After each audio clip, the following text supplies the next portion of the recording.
Welcome to the coffee break, everybody. Happy Saturday. I'm in my jammy jams at noon on a Saturday. So what does that tell you? Yep, I'm being way too lazy today, but I know that I've got a lot to do this afternoon, so I'm going to be heading into the studio just after this. So, everybody well? Yeah. Chain snagged on the chainsaw. Oh no! Oh, you were taking down some trees today or something, or what? Yeah, I had to cut it up. It fell several weeks ago. Okay. It's bugging me. Every time I look out the window, I see it there, and it's like I gotta get rid of that thing. So it was on the ground. It wasn't something you had to get up on a ladder or anything. No. Yeah, good. Yeah. I got that lesson. Last year I bought an extension pole electric chainsaw. Right. I don't know if you ever saw that, but that thing works pretty well. Yeah. Actually surprisingly well, to be honest. So I just had like a tree that was like this big around that was maybe 25 feet tall that had died for, so I just had to take it down just so it wouldn't fall on the kids or something. So yeah. Well, this one died and came down in the storm. The trunk is a little larger than that, but not all that much. But it's already down, so I just got to cut it up and get it out of the way. You come next door, you could drop down by 20, 30 feet, 30 meters, populous next door. Every time Peter talks, it comes up on my screen, full screen. And so just like, oh, Peter's so cute. Which one is Peter? Yes, this is so cute. Oh my goodness. Oh, and Solbu's there. I can't tell if Solbu's using his own loop or if he's actually with us. Oh, there he is. He's making his own sandwich. He's constantly making sandwiches. And then Bill's got the deer in the backyard. That's cute. Is that just something that you found online, or? Yeah. Yeah, cool. Very nice. Yeah, just some free tape loops. So. Yeah, cool. And Peter, what's the story behind the dogs? Are those your dogs or just something you found? They didn't read the advert. Read what's on the joke. My dog. Oh, okay. Yeah. All I say to Bill, plant a tree, 73, bring a saw, 94.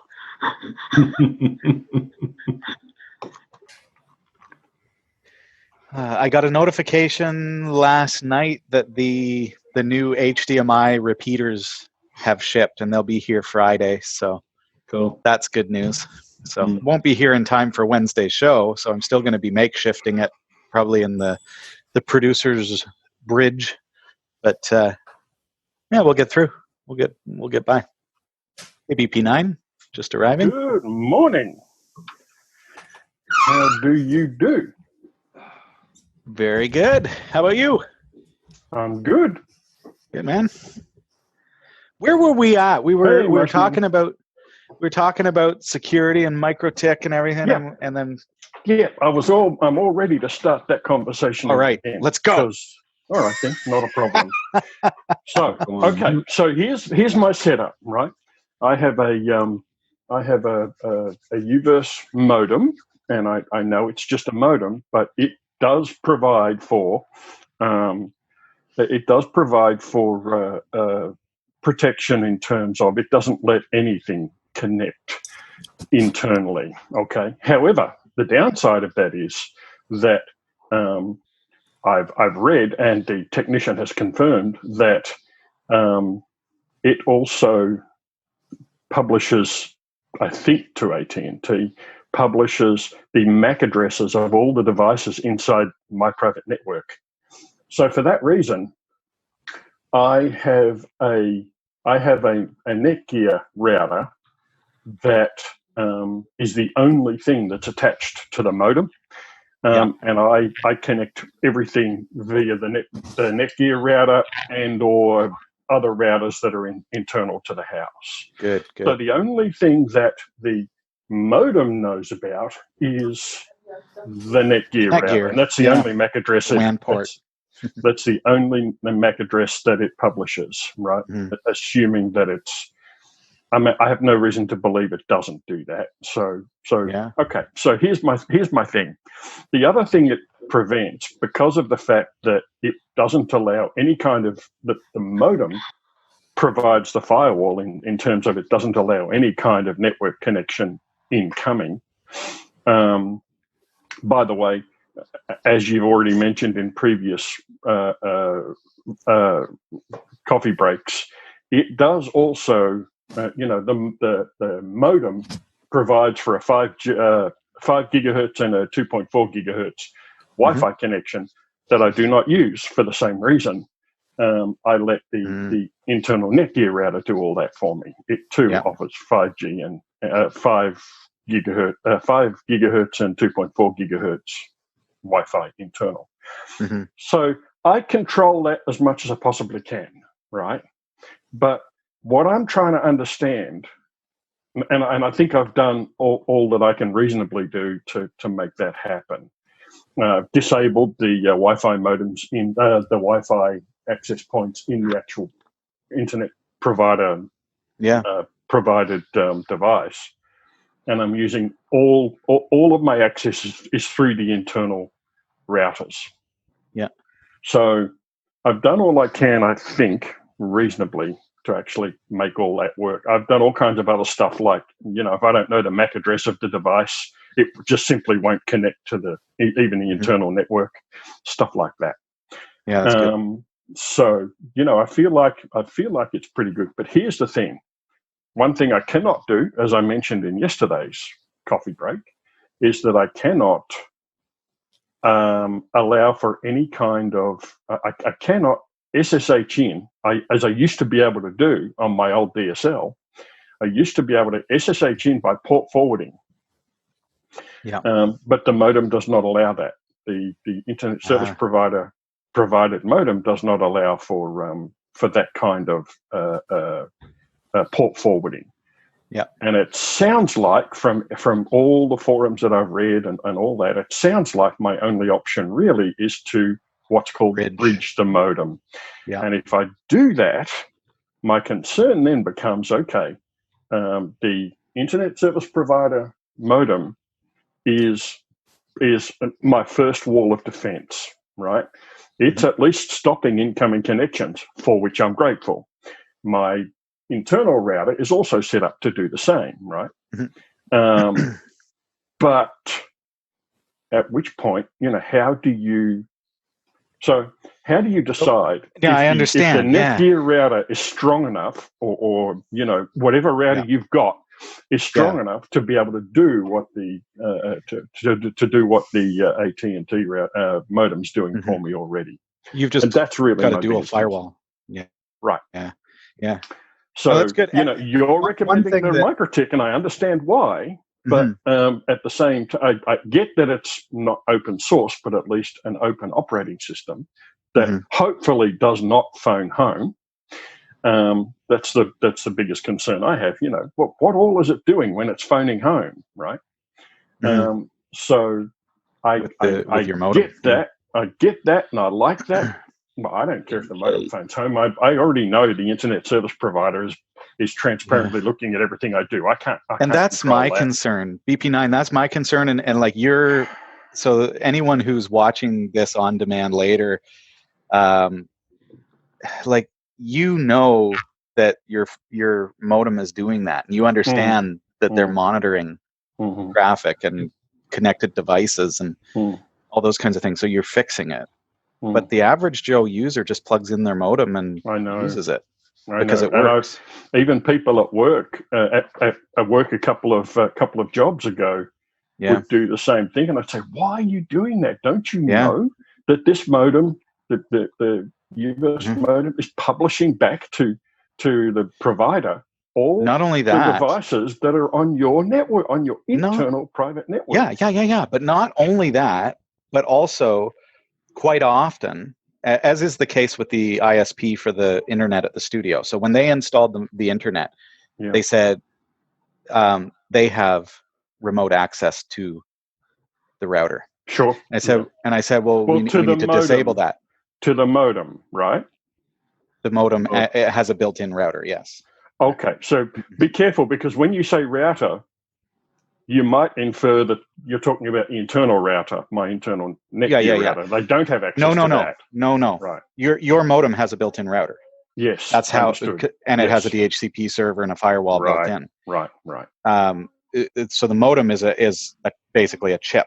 That's what gives you the connection, and then you've got the router is what's actually routing the traffic to the Ethernet ports on the back of that modem, which is also a router, right? So, but because they have remote access to it, they can actually access not only my modem and router, but my computer, my Samba shares, my files. They can access those things. They could do if it were directly connected to the internet provider. I'm talking about the average user who just allows them to install the modem and then just goes along using it as is. You're not the average user because you've supplemented that with this Netgear, right? So as far as bridging goes, usually, and I always bridge my modem because I don't want my ISP having any access to my network, period. But as far as the first line of defense goes, like I would just try bridging the modem, because usually you usually have the capability to just press a reset button and that'll take it back to its normal factory default settings anyway. So you can always experiment with it and see. Sasha figured that out, didn't she? But you know what? You have this situation where you've got two firewalls. So your first line of defense is the ISP's modem. Yes, sir. Yeah. So can you not set up a port trigger or port redirection on that modem? I tried it on the modem and it just won't work. And so I checked on various forums, who, various Google searches or whatever, and they say the only way to get around this is to bridge the modem. It's just tricky because you've got a dual firewall set up. So you have to have if you don't bridge the modem, you have to have your firewall built into the modem pointing to the Netgear and opening port 22. Then you have to have the Netgear picking up on port 22 and then rerouting it to your internal IP, because the ISP's modem. That's the setup I used to do with the old DSL modem. Yeah, I had an old DSL modem prior to the UVerse modem, and the UVerse is considerably more complicated because, as you say, it has a router built in. So, I think that if I were to default to port 22, it might work, but I'm deliberately not using port 22. No, you can use whatever port you want. Discussed. Not if I want hackers to, No. But so think about your ISP modem could be port 1444 or something, right? And then that points to the IP address of the Netgear's WAN port, which apparently the only way that I can make it work would be to expose port 22 on the DMZ UVerse modem. Yeah, on the UVerse. So DMZ modem. it. Yeah. Which I'm trying to avoid that. Yeah. So I have the same thing. I have the same issue. My ISP blocks it too. That's why, Robbie, sometimes you say, we work together, you say, can I SSH in? I'm like, no. And it's not my choice. They actually, your ISP blocks it. Wow. Yeah. So time for a VPN. Well, that's why I'm thinking of bridging mine and building a PF Sense system to control everything. My friend Eric, he did that at his parents' house. He have a server there, and last year they had to replace the modem. But the one he used to have for many years, he had in a bridge mode. And before he bridged it, he configured the modem so the setup button or the reset button does nothing. Because he didn't want his little brother or his dad to fiddle with the Just have it trigger like an AI voice that says, "Don't touch that." So my specific question to you, Robbie, before we had to cut it short again yesterday, was what do you look for in a router a router that you would plug internal, that would be the only thing that connects from your UVerse or your cable modem or whatever it is you're using. Assuming you bridge that modem, that means that the router that you've connected is your primary line of defense, right? Now, I know you're going to say MikroTik, and I get that. I'm okay with that. Well, that's a brand, but you're talking I know, feature but set. I'm still asking, what do you look for in a router that makes you feel comfortable that it will properly protect you in that So first of all, like when I say MikroTik is a brand, MikroTik is a brand, right? So sure. When I say, go buy a MikroTik, that's because I've already used a whole bunch of different brands and have said, okay, this one has everything I need for much, much cheaper. So I have to be more careful with that because I'm saying these are the features. And I think this is your question, is what are the features that I look for? So why did I inevitably settle on MikroTik? Price is a big part of it. Or any brand.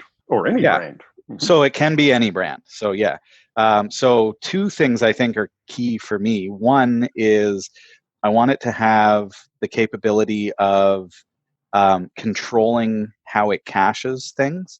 So as an attack is happening, for example, I want to be able to control the responsiveness of my router. So if I come under a DDoS attack, I want to be able to shut down that DDoS attack without affecting my main services. So that's important to me. MikroTik does that really, really well. And it allows it to kind of reroute traffic based on, for example, if I have said my computer's MAC address is this, then the MikroTik automatically skips over some of the checks for that MAC address. So it makes it a lot faster, right? So that's important to me. The second thing is I like my routers to have the same mentality that I have, which is lock down everything unless I say otherwise. Right.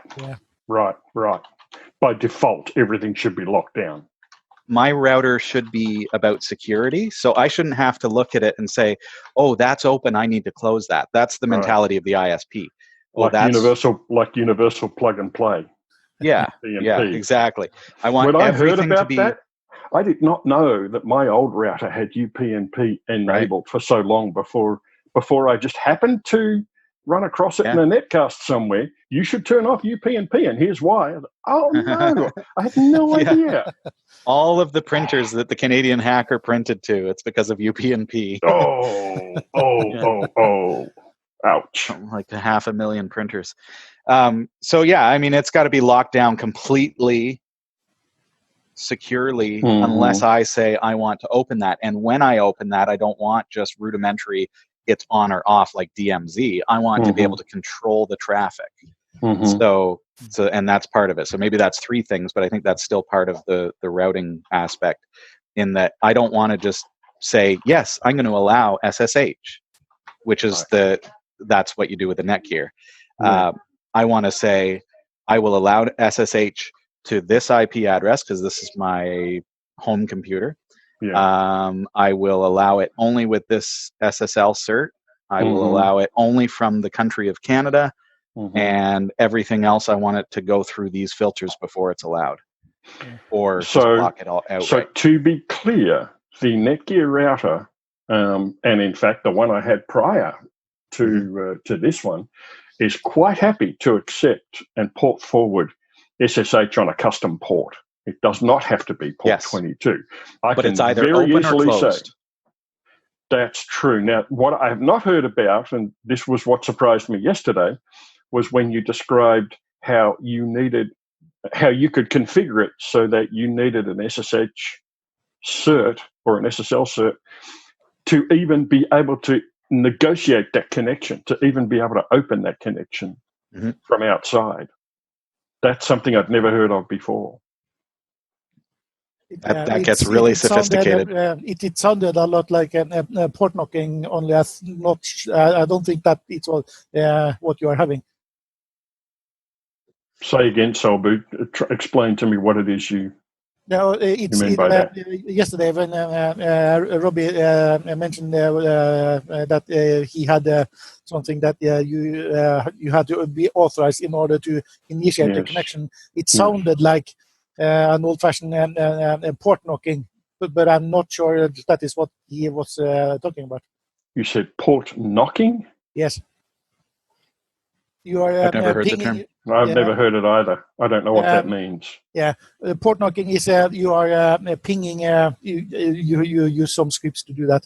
It's automated, but you're pinging a specific port, and then maybe you are pinging a specific sequence of port in order before port 22 is open. You're saying that's what a hacker would do to try and figure out if there's anything open on those ports, right?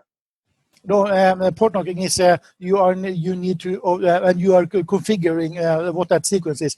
You are pinging port 10,000 and maybe 6,400. You have a series of ports, 2 or 3, and when you do that in a certain order, then port 22 is opening for you. That is port. I've never heard of that. I've never heard of that. That's interesting. Yeah, but it doesn't. Wow. That is what I had. What came to me when Robbie described his setup. But I don't think that is what he has in mind. No, from what Robbie described, and I'm sorry, Robbie, I don't mean to talk about you like you're not here, but I kind of like it. But I'm almost out of coffee. Yeah, so he's on his break after all. Yes. From what you described, Robbie, it doesn't sound like that's what it is. It sounds like you specifically need a separate, I'll call it an SSH, cert, in SSL, order to actually, or SSL cert, in order to actually make that connection, to initiate that SSL port forwarding connection to your machine from outside. Is that? If I could remember how we did it, because it's rather sophisticated. What we did is we created a virtual appliance on one of the hypervisors that generated SSL keys, and then had the traffic routed from the MikroTik for the SSH to check and verify the SSL certificate before it allowed the routing of the traffic to SSH. It was really sophisticated, and this is because the boss was traveling and he didn't want other people being able to access SSH. How often has it gone wrong? Never. It works flawlessly. Yeah. Okay. But we don't.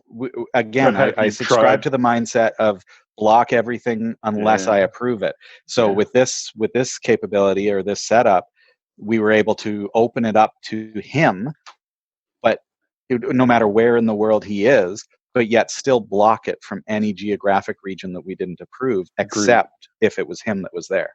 Yeah. So again, by authorizing it, then we skip these other rules in the MikroTik router, in the firewall. So it's really cool. I mean, there's this. It's one of those things. Like, I couldn't tell you how I did that, like just off the top of my head. I'd have to look back at notes, but I can tell you anything that I've ever needed to do, we've just been able to do it. Like, just and so I got around that. So I got around that by picking a port number that was way up high in the address space, in the port space. You can do that, but port scans still happen. For the whole 64,000 ports? Yeah. Really? And when they do happen, my MikroTik will say, all right, you've port scanned us 5 times, blocked. You're done. Yeah. So by the time they get to port 5 or whatever. Yeah.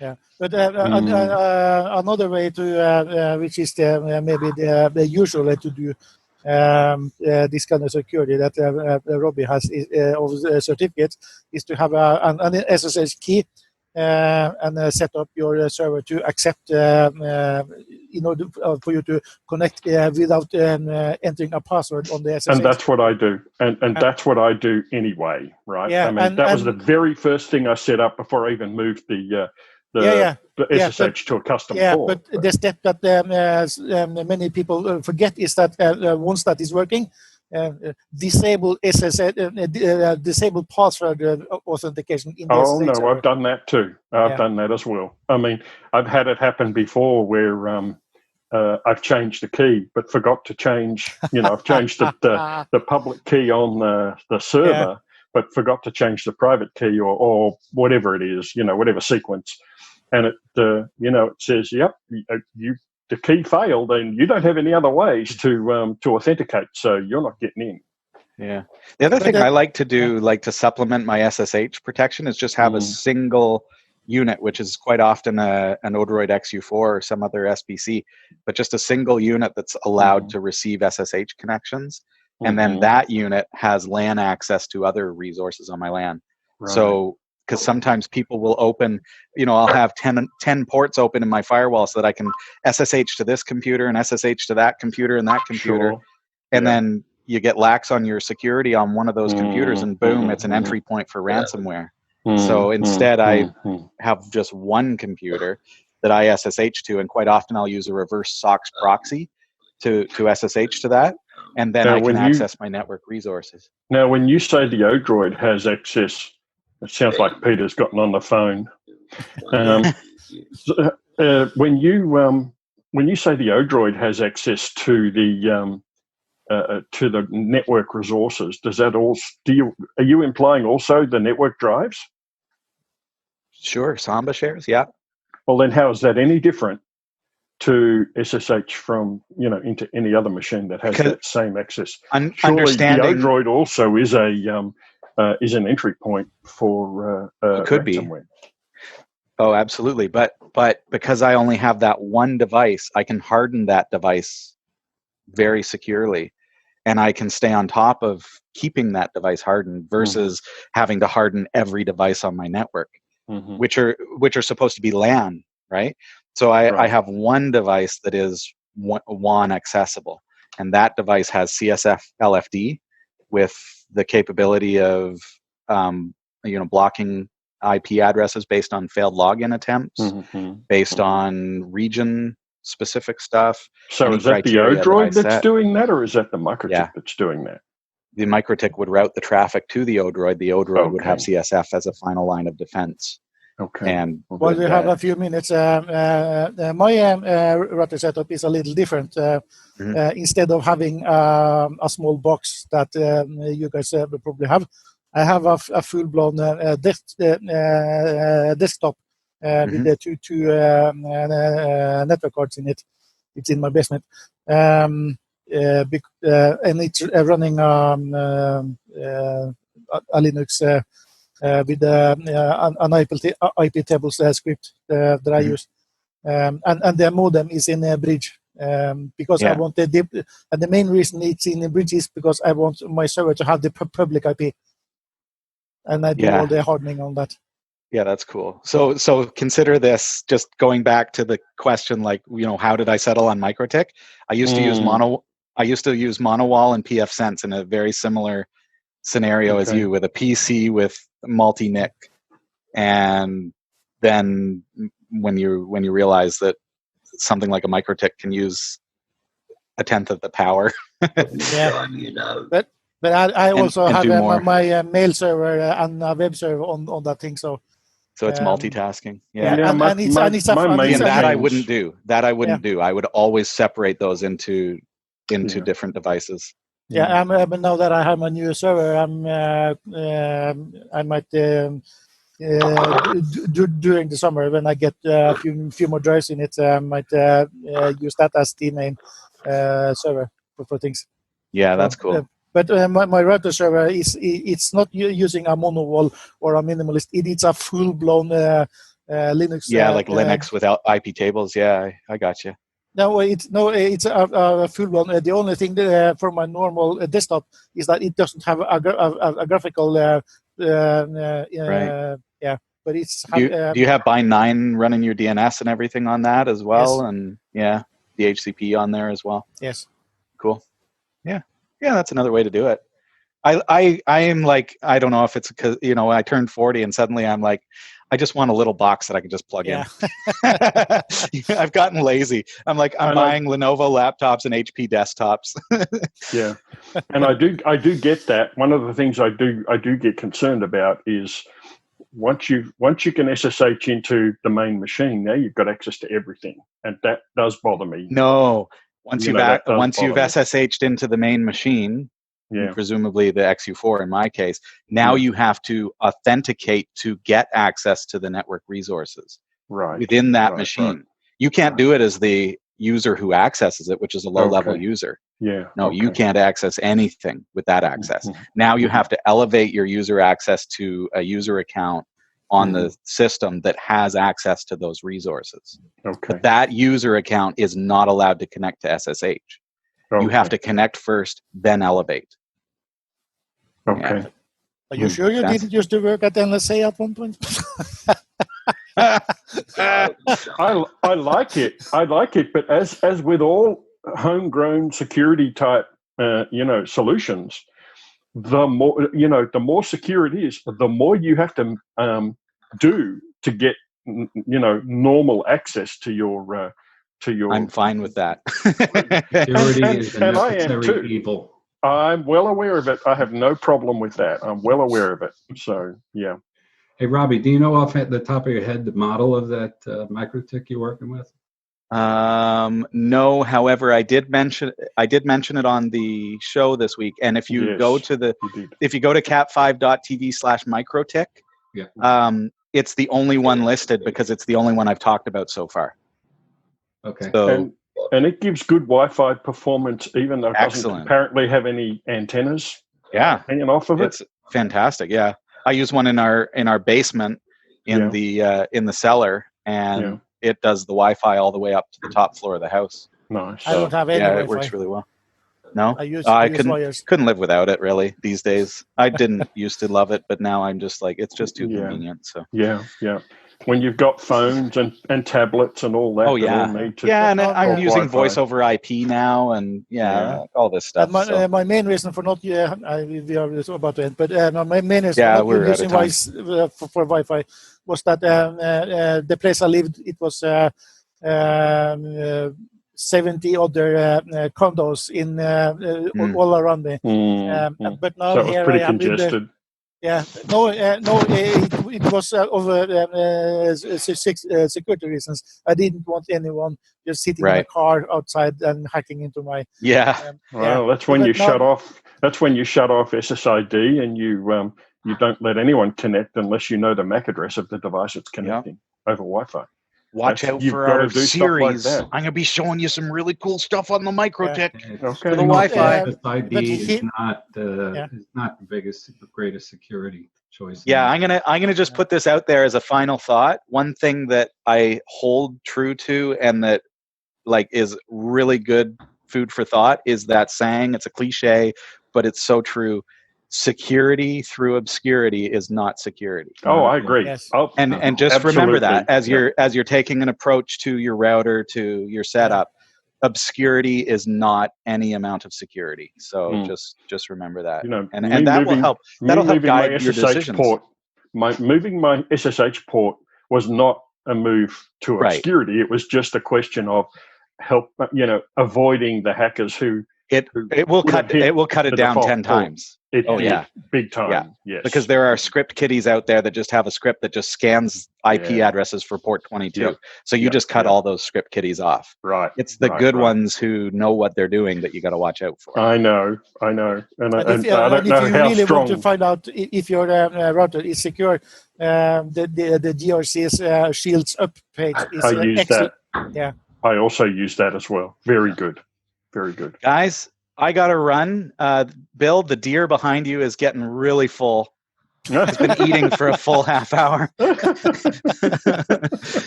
Well, this has been fun, guys. I'll look forward to seeing you tomorrow. I appreciate the chance to raise that question again. We'll talk more. And this is good, too, because these are things that I'm going to be talking about on the show, and it gives me some good viewer feedback as to, stuff that I should be talking about. So thank you for that. Yeah, but I'll be at the studio this afternoon and into tomorrow. Tomorrow morning I'll be there, and so tomorrow's coffee break I'll be there. I'm gonna head out for some pizza. Talk to you then. Yeah. All right, guys. See ya. Bye. Bye. Enjoyed it. Thank you. Bye-bye. Cheers. Bye.